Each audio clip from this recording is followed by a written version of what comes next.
தமிழகத்தின் பல்வேறு நகரங்களில் லட்சக்கணக்கில் பணிபுரிந்து வரும் வெளிமாநில தொழிலாளர்களுக்கு தற்காலிக ரேஷன் அட்டை மற்றும் அடையாள அட்டை வழங்கப்படாததால் அவர்கள் பல்வேறு இன்னல்களுக்கு ஆளாகி வருவதாக கூறப்படுகிறது. இது குறித்த செய்தி தொகுப்பை காணலாம்.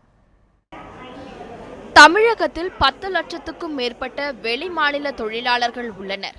பீகார், ஒடிசா, மேற்கு வங்கம், அசாம், ஆந்திரா ஆகிய மாநிலங்களில் இருந்து வேலை தேடி தமிழ்நாட்டுக்கு வருகின்றனர். சென்னை, காஞ்சிபுரம், திருவள்ளூர் ஆகிய நகரங்களில் உற்பத்தி துறை, கட்டுமான பணிகள், ஆயத்த ஆடைகள் உள்ளிட்ட துறைகளில் அதிக அளவில் காணப்படுகின்றனர். மெட்ரோ ரயில் பணிகளிலும் வெளி மாநிலத்தவர் அதிகம் பணியாற்றி வருகின்றனர். இவர்களுக்கென அடையாள அட்டையும் தற்காலிக ரேஷன் அட்டையும் வழங்க வேண்டும் என்பது அவர்களின் நீண்ட கால கோரிக்கையாக இருக்கிறது. இங்கே வந்த வேலைக்கு வந்த வேலையை முடிச்சுட்டு ரூமுக்கு போயிடும். வேலை எங்கேயும் போக மாட்டேன். நம்ம மனசு கேட்பாங்களா, எங்கேயும் சுற்றிதாக்கா, அவ்வளோதான். இல்லை, சும்மா அடி நாம் எங்கேயோ போக முடியாது. எங்கள் மெட்ராஸ்லையா? இல்லை, அந்த மாதிரி இல்லை யாருக்கும் ஐடி கார்டு யாரும் கொடுக்கல.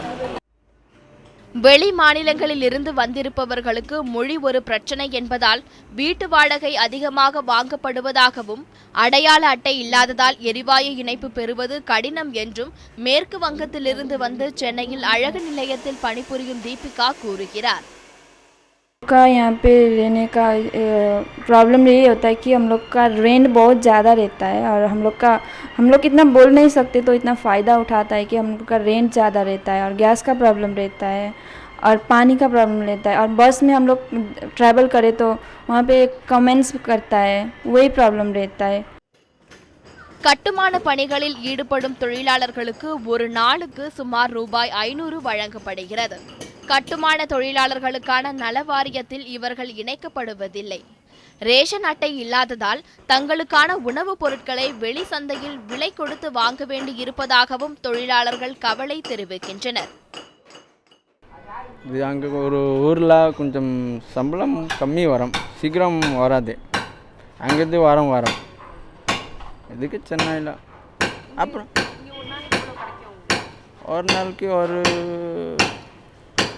4-5 வேலை வரும். சம்பளம் ஒரு நாளைக்கு 500 ரூபாய்.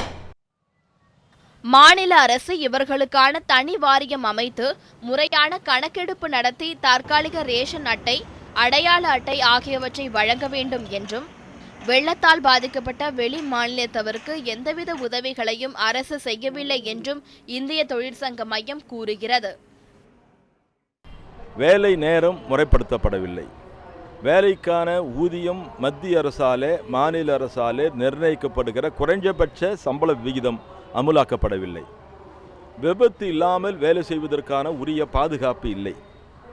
இவை போன்ற பிரச்சனைகள் குறித்தெல்லாம் இந்திய தொழிற்சங்க மையம் சம்பந்தப்பட்ட அமைச்சர்களோடு அரசோடு நாங்கள் கடிதம் மூலமாக நேரடியாக வலியுறுத்தி பல ஆண்டுகள் வந்திருக்கிறோம்.